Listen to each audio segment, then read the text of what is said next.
Hello and welcome. You are tuning into the Wild Bat podcast. This is episode 4. I am taking a break from the income tax course where I will be discussing a recent post that Chartered Accountants Australia New Zealand has posted. Now, this is a bit of a polarizing topic. I understand a lot of people are going to have a few different opinions on this issue. The issue we are talking about here is the gender pay gap. So first of all, I usually have a webcam set up, but my computer doesn't really want to work right now for regards to webcam, so it's just going to be my voice. But you get to see my Chrome Facebook pages and other pages which will go through the topic. So basically, Chartered Accountants Australia New Zealand 4 hours ago has made a post to celebrate Equal Pay Day, which was yesterday. And well, the results are. Let's look at the results really of what they're posting and what's happened really. But before I go into this, I have to address how critical this concept is. My experience working with women has been overwhelmingly positive. Every workplace I've worked in. My first job working in the factory, when I was in the Navy, and then when I started working at some fast food restaurants, a restaurant, a food court, and then when I got into the accounting profession, and then beyond that, moving to Canada and continuing to work in the accounting profession. Every place that I've worked with women, and they have been my mentors, they have been my bosses, they've been my colleagues, and I overwhelmingly can't say that there is a significant difference between males and females when it comes to work ethic, work enthusiasm. Don't get me wrong, there have been some horrible females along the way, but compared to horrible males, I'd say that it'd be about the same ratio. So the purpose of this podcast is really to address the issue, because as you can see from this post right here, look at that, 11 either likes or laugh emojis. There are 7 likes and 4 laughs. I won't scroll over them. I don't really want to show you who they are. And yesterday they posted the same, a similar post where there's only 3, where there's 1 like and 2 laughs. So first, before we get into that, from here, based on look at that, almost 97,000 people followed this page, yet only 11 people had the nerve to. 11 people have either liked or made a reaction to this post. The one comment, I don't really want to expose the person who said it. I'll say that he was a male. He said the following: Once again, pushing something that is nowhere as serious as a few feminists are trying to make out. Not as simple as a survey that not everyone took part in. If there is no movement, then perhaps not a problem. Can't see any bars to people succeeding nowadays like there used to be. I've also been discriminated against, but I don't blame anyone. Life is such. Not everyone can be a leader. Now that did get an angry face emoji, but no response. I haven't responded to it yet, but I am going to link this video. Hopefully I don't ruffle too many feathers. Alright. So as you can see, the gender pay gap issue isn't as simple as everyone supports it. It divides people. Does the gender pay gap exist? Well, certain statistics show that there is a difference.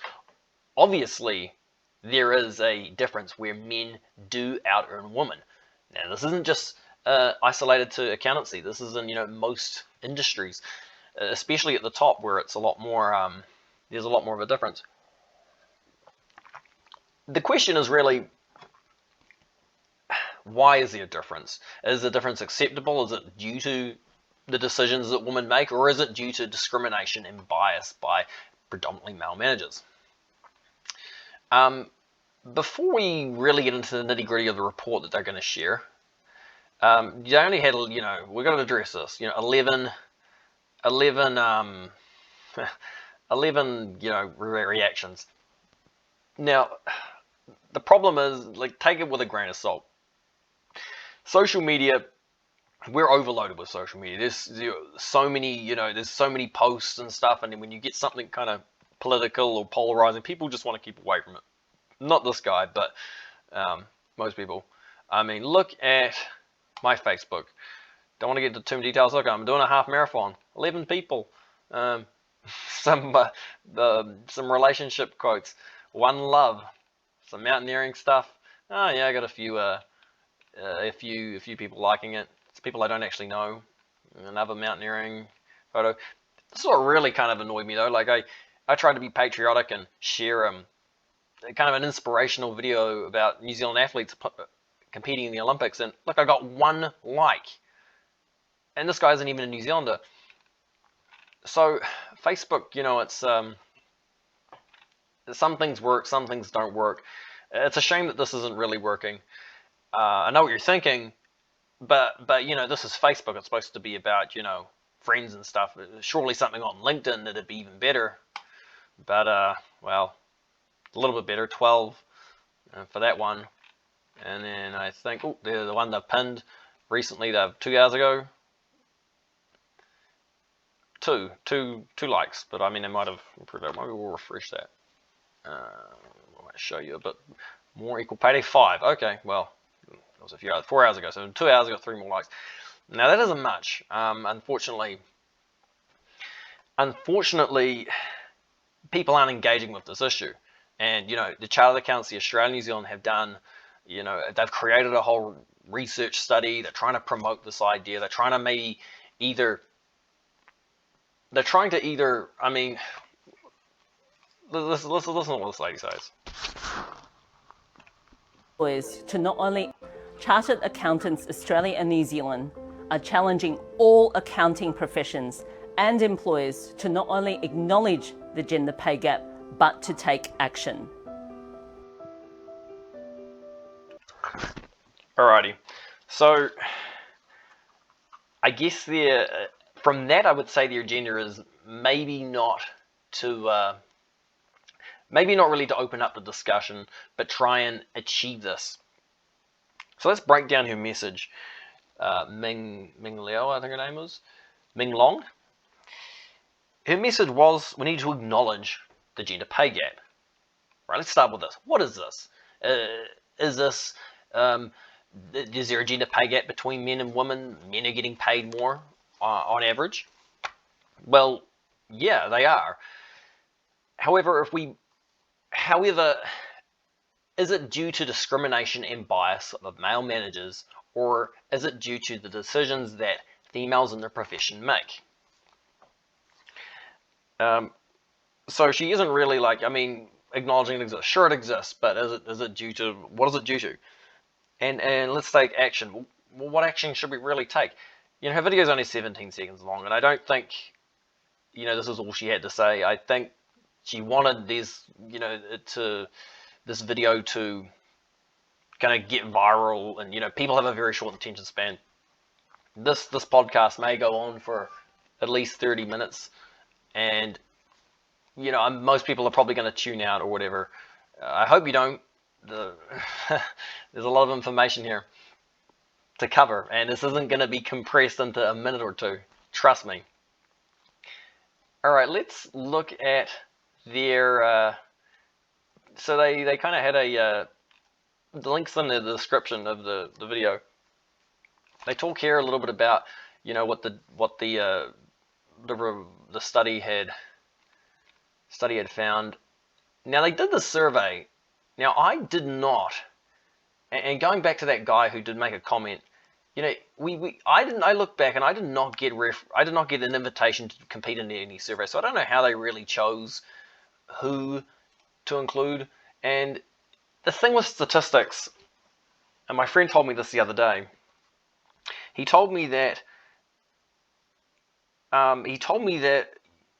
if you have a position on something, then you can possibly find some statistics somewhere to support what you're to support your narrative.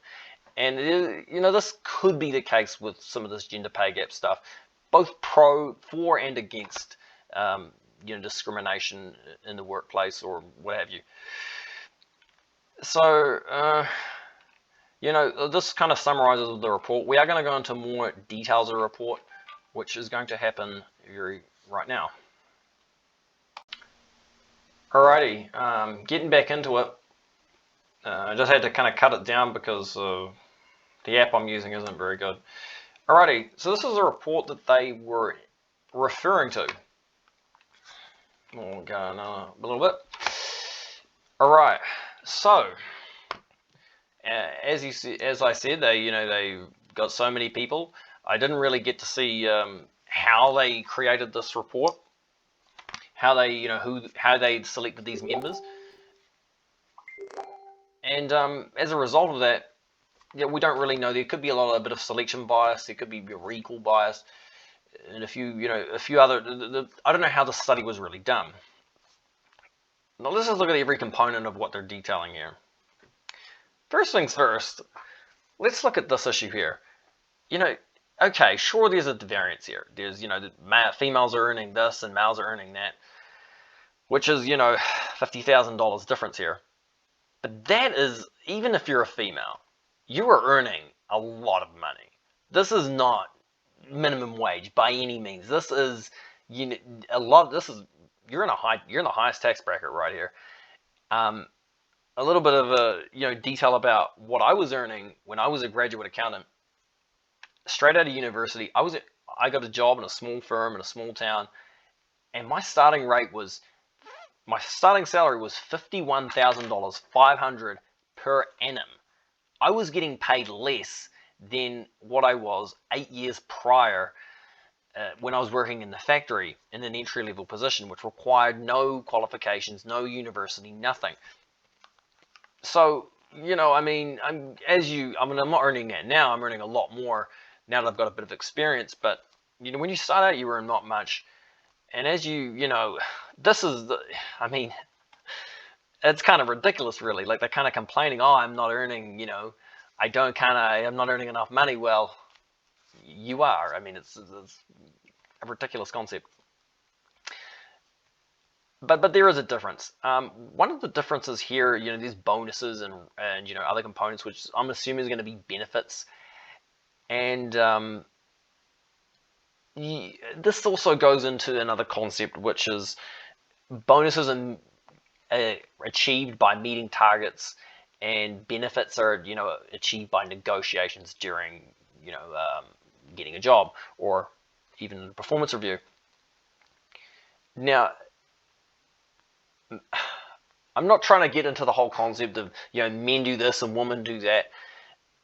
It's going to create a lot of divide, but because it is a male versus female scenario, for the most part, men tend to do one thing, and then women, they do similar actions, but then there are differences, and this could result in a lot of these variances here.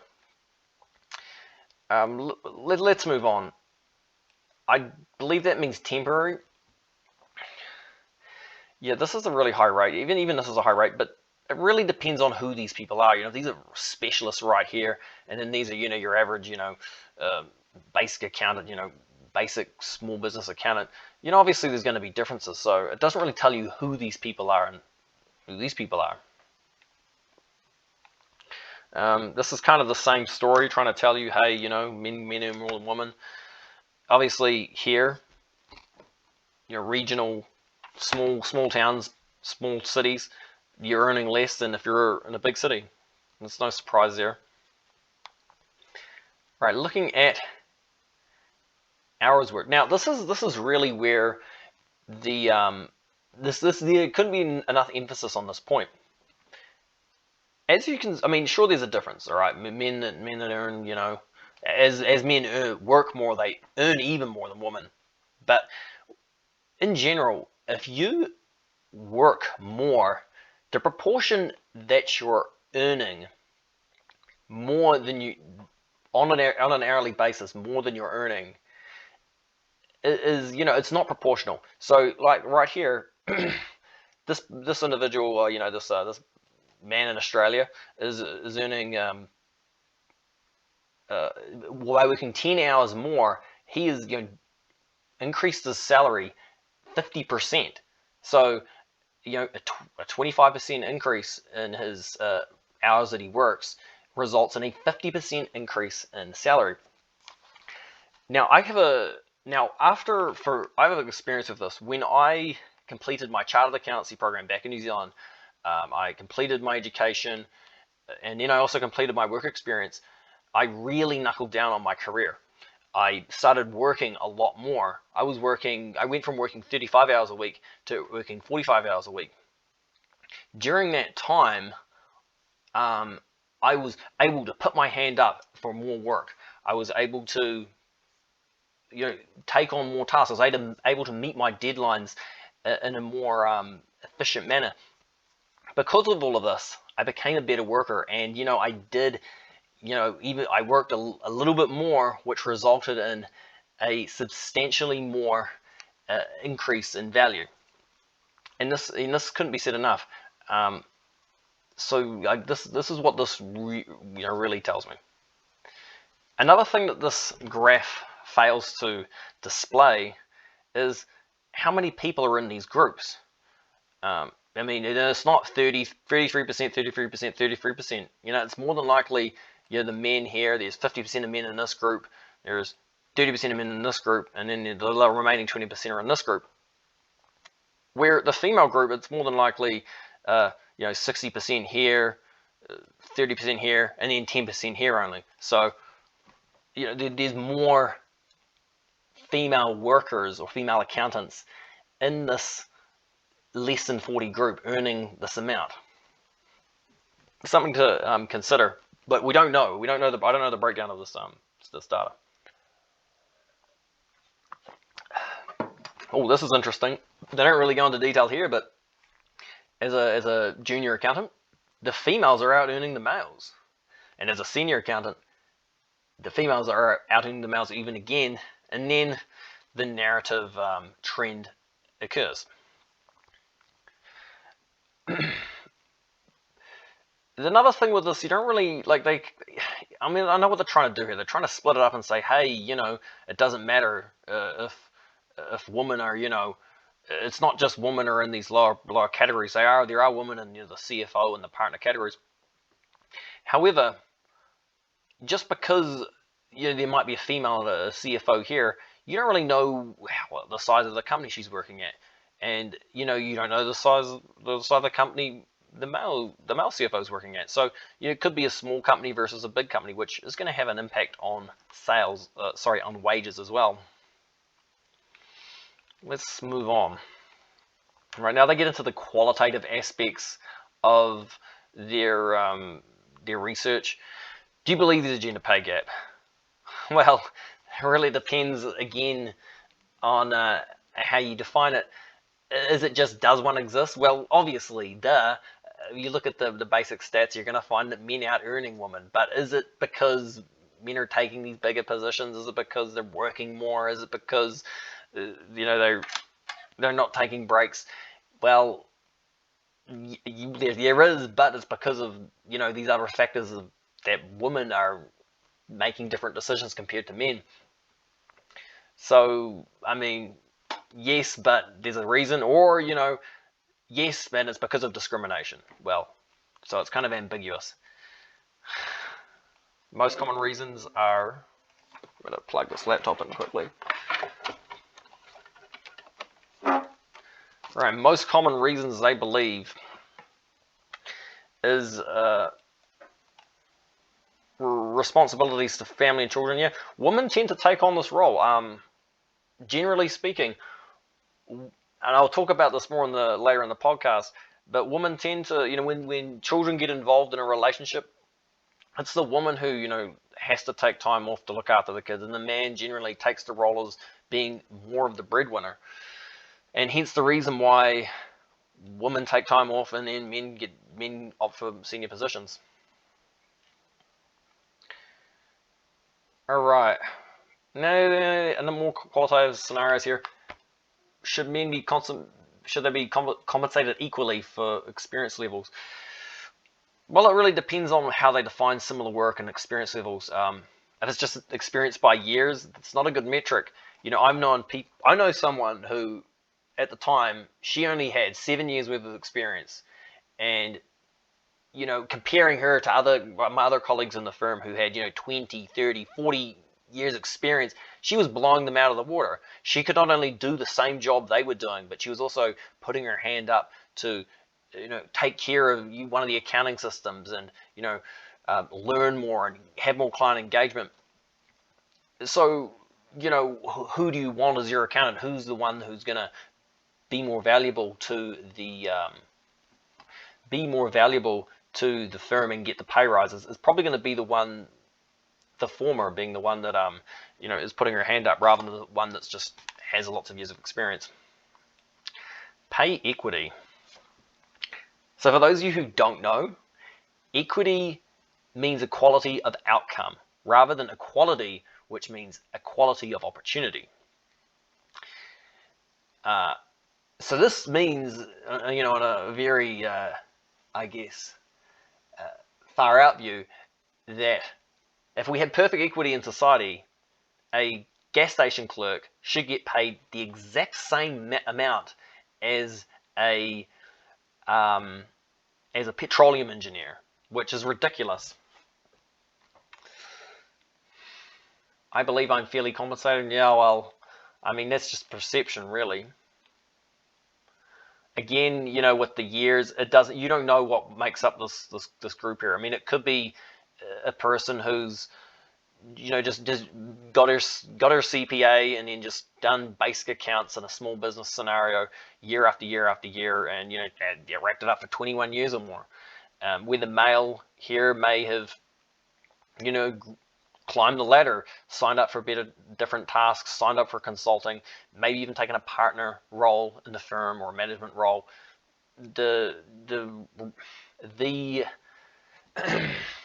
The graph kind of doesn't go into a lot of detail of what it is and what it means. But I know that what they're trying to do. They're trying to say, hey, look, it doesn't matter if it's not much experience versus a lot of experience, and the more experience you get, the wider the gap. Well, it could be the reason, but we don't know that. All right, let's look at taking a break from your career. So women tend to be the ones who end up taking parental leave and leaving their job for a short period of time, and as a result it has a massive impact on their career. How it says down here that not much of an impact, but I'd say it's more than that. I would say taking a career break for any reason, wherever it be, parental leave, going on a holiday, changing career to something that's completely unrelated, or even sickness, is going to have a negative result on your career. Sorry to say that. Have you taken a break? Well, women tend to say yes, they had. So the scenario generally is like this. What happens is, man and woman, either they're dating or they get married, and then they have kids. A woman can work almost all the way up to her pregnancy. I don't know the exact date, where maybe like a few weeks before she stops working, and she has to give birth. During this time, and also during the recovery, the woman can't really be expected to work at all. I don't know how long would be a reasonable time, maybe as soon as 6 weeks, in which the woman can actually go back into the workforce, depending on the pregnancy, depending on a lot of factors. But generally what happens is the woman takes a lot longer off work, and as a result, she loses her whatever role she had in that company, she becomes out of touch with her workforce and also her role. If she kind of, I wouldn't say she has to start all over, but she definitely has to kind of re-enter the workforce. And this is absolutely true. You're taking a step down. From a practical standpoint, this generally happens because you're fulfilling this role and it needs to be fulfilled. Now, having to take, whatever it be, a few months or a year or so off, someone else has to fill that role. And because someone else has to fill that role, you may have the promise that you're going to get. When you're ready to come back to work, you come back to work. However, the promise that the role that you stepped down from or had to leave for your pregnancy and raising a child during the first years of their life results in you're not going to be promised that same position back, and you're going to have to kind of work your way back up to it, which can be a hassle. It's not really fair, but one of my female colleagues told me once, the day women get the same amount of money as men is the day men can also give birth. It is unfair. I definitely I definitely do feel it is an unfairness in the world, but unfortunately, men can't give birth. So yeah, men sometimes take breaks. Jacinda Ardern, love her or hate her, I'm not a fan of her policies, but you got to give credit where credit's due. In some cases, she only took 6 weeks off, but she's the Prime Minister. Most women, again, I don't want to get into the concept of a woman do this and men do that, and this is how the world is, but most women tend to date up, meaning they date a guy who's earning a bit more than them. And as a result, when it comes to, starting a family, you want the person who is earning the most to go back to work, or to go to work, and the person who's earning the least to take on the role of being the parent, which tends to be women because women date up and men earn more than women on average, and etc., etc. Not saying it's right, just saying it's the way it is. Yeah, I can't really emphasize this point enough even more. Taking time off work, it's not good, especially when you're having a career, and accounting's no exception.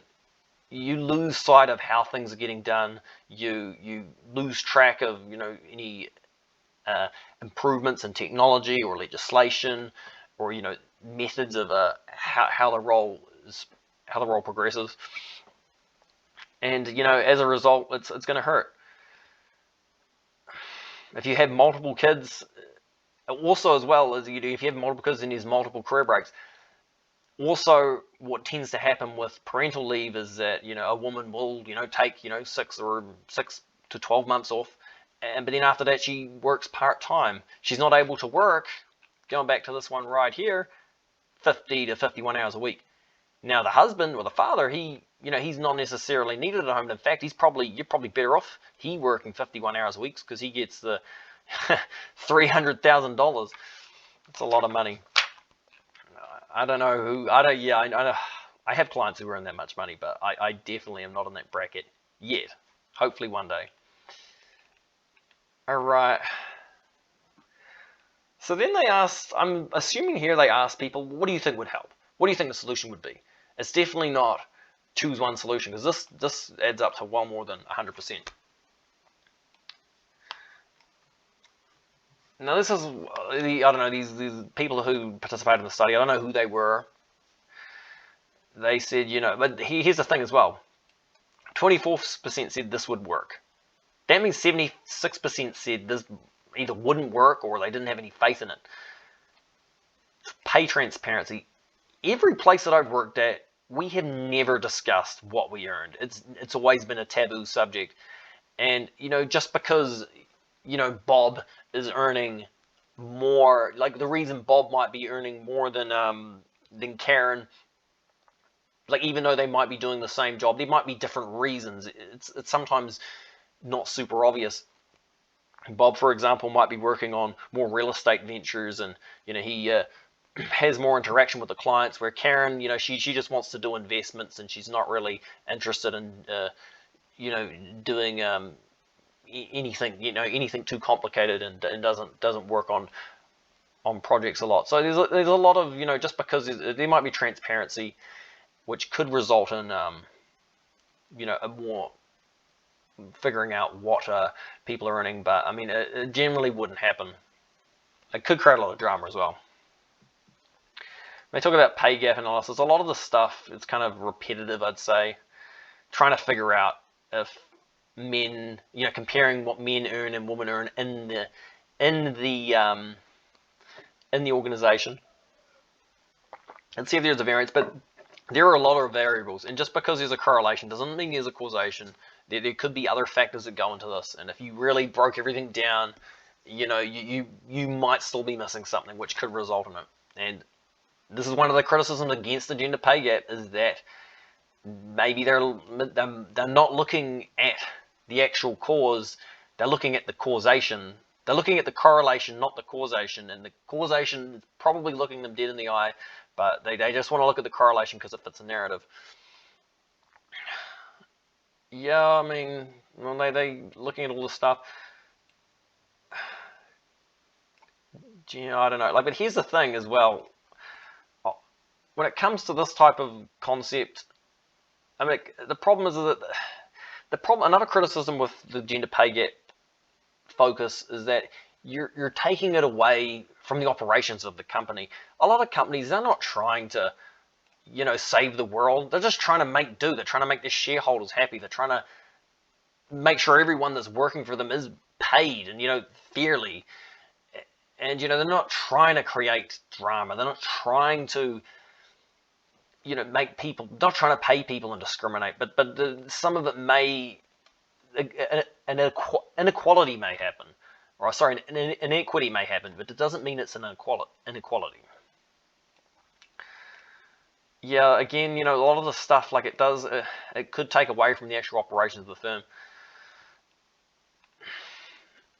Again, this is kind of open-ended. How do you close gender pay gaps? Well, I mean, there's lots of little factors. This, I mean, on an individual basis, I don't believe you really want men, you don't want men having to take parental leave as well as women for too long. I mean, for a few weeks, probably sure it's okay, but eventually, the man has to go back to work because, you don't want to get behind on any of your financial obligations within your family. If a man has to take off, many, years, not only initially financially, but also it's going to be a career break. You don't want this happening. You want the breadwinner, would ever be the man or the woman, to go back to work as soon as possible so that there is a solid breadwinner in the family to support the family. I don't know how they would do that. I mean, it could happen. Again, looking at all this stuff, trying to, like, a lot of the stuff's just like comparing and stuff, which could work, but maybe not. What do people think? Well, obviously people think it needs to, Can's addressing the role. I mean, I don't have any problem with chartered accountancy. The institute. I don't have any problem with the institute. They do make sure regulations are happening. They do make sure that accountants are, creating reports that are really quality. Could this be questionably an overstep by them, to try and save the world, to tell accounting firms what they need to do? Well, yes and no. Like I said earlier, accountants are not underpaid.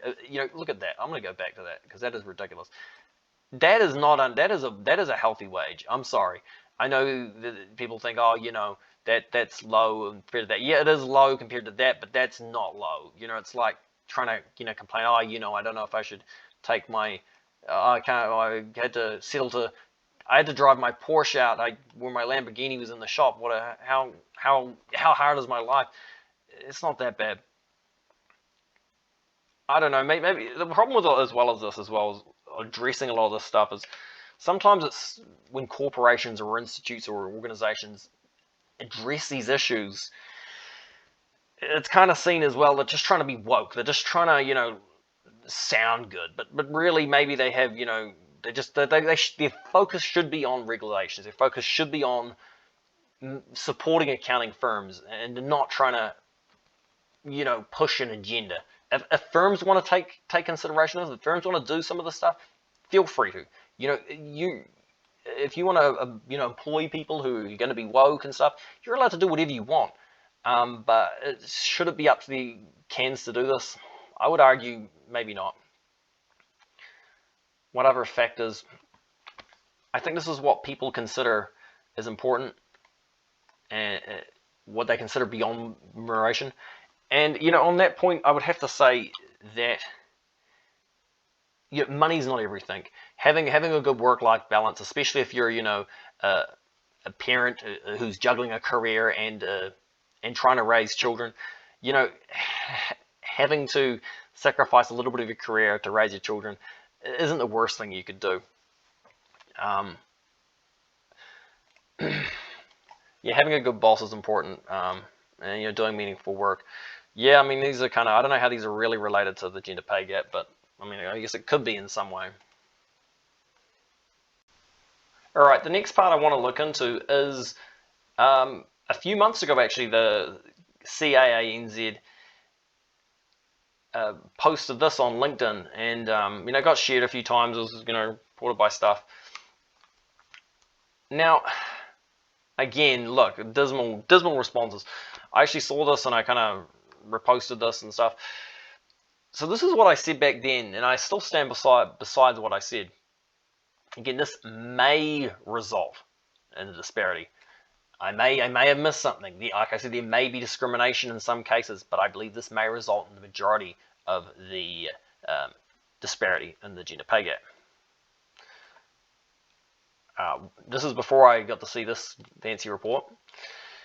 Working more hours on average, again, I can't emphasize that concept enough. You need to be working, if you want a high salary, you need to be putting double time in. You need to be doing overtime.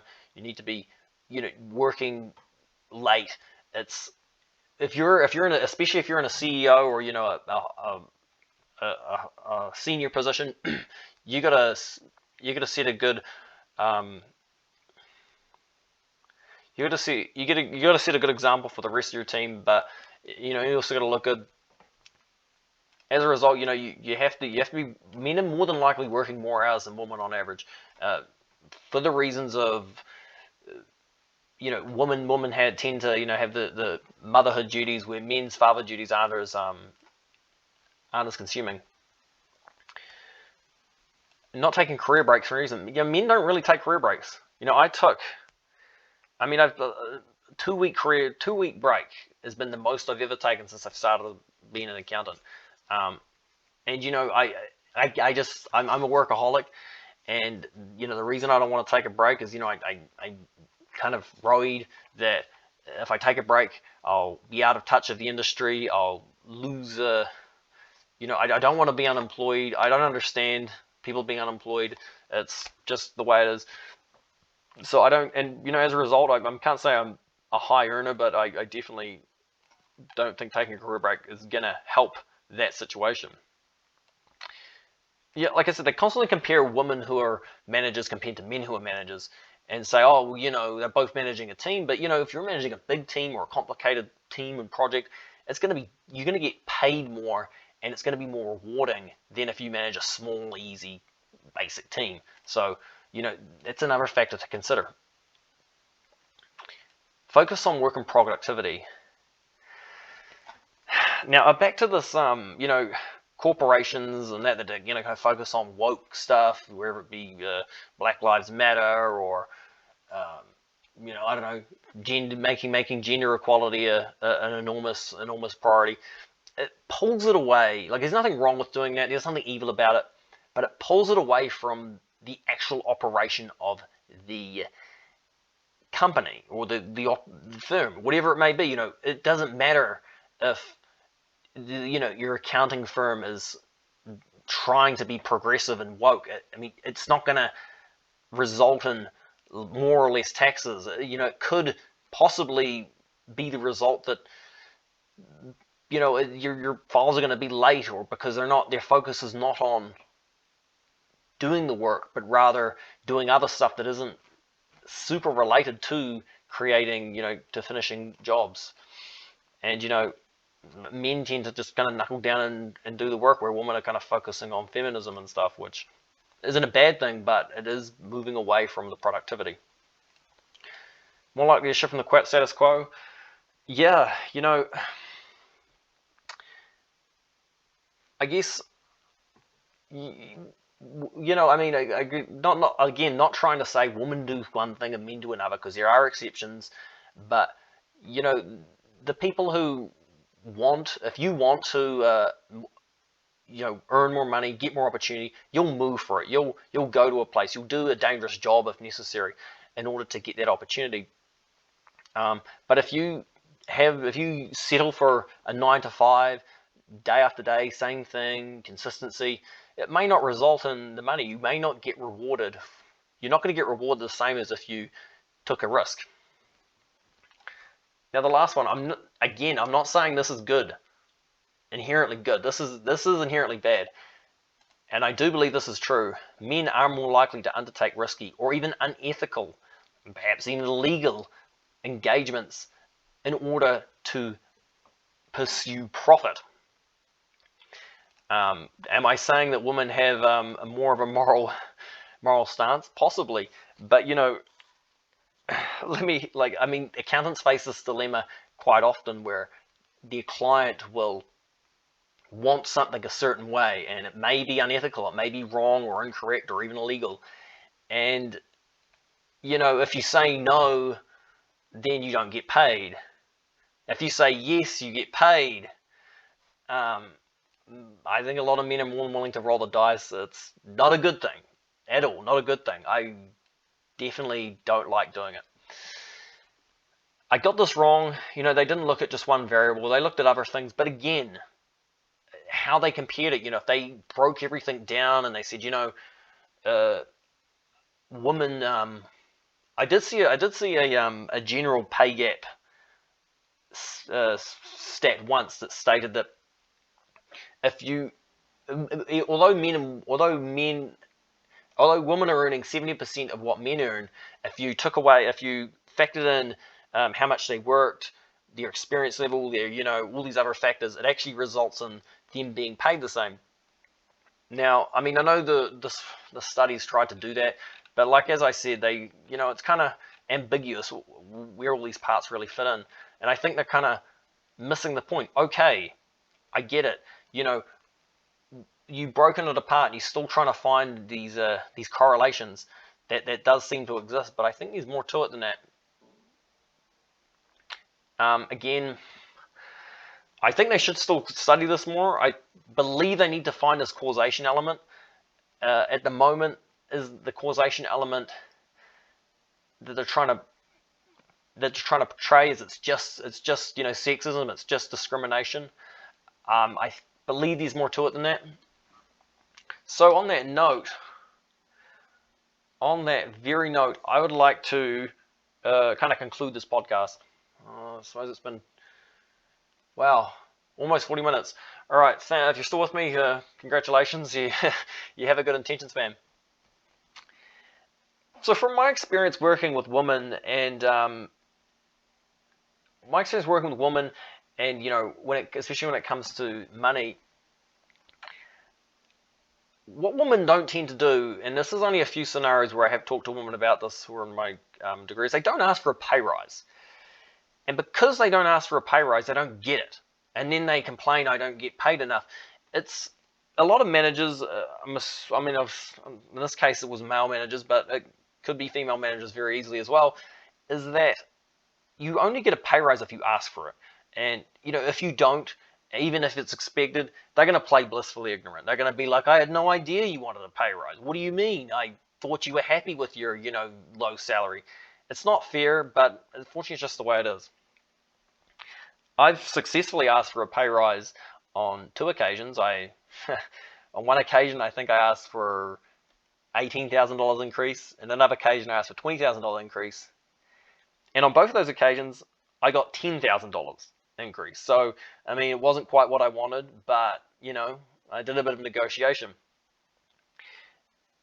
And when you're focusing on concepts like, equity, pay equity, let's focus on pay equity, you remove the freedom of professionals to go in there and, negotiate with your employer, negotiate with your firm and say, hey, I'm willing to go in here. I've done this work. I've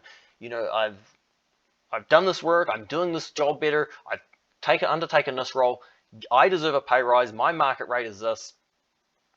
And as a result, I should get a pay rise. And then once I get a pay rise, I'm going to do the same thing the next year to get another pay rise. If you decide, if you have this whole pay equity concept, it removes that entirely, which is not what we want. Another factor to consider when it comes to asking for a pay rise is you may have to you may have to look at a shift from the status quo. If you're working for someone and they're not interested in giving you a pay rise, then you need to have another opportunity available. You need to maybe go for other job interviews, try and find a pay rise that way, try and find a better rate that way. Because if you only work for a firm and you tell your manager or whatever, hey, I'm never going to leave this place, why would they give you a pay rise? You're never going to leave that place. You're going to do the same good job day after day, and as a result, you're not going to get a pay rise. I guess the last point I want to add on is just try and be objective with everything. Note that your employers, we don't live in a fairy tale land. We have real money coming in. We have real work that we're doing. Clients don't necessarily, the clients want the best job done. End of the day, it doesn't matter if you're a male, a female, black, white, gay, straight. If you can do your job really well, you should get fairly compensated for it.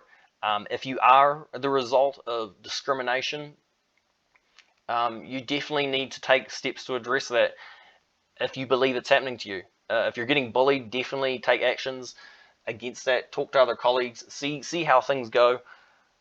That really wraps it up. If you have any questions, you want to comment on anything that I've said, please reach out. I'm really friendly and I like talking. All right, it's late at night and I'm signing off.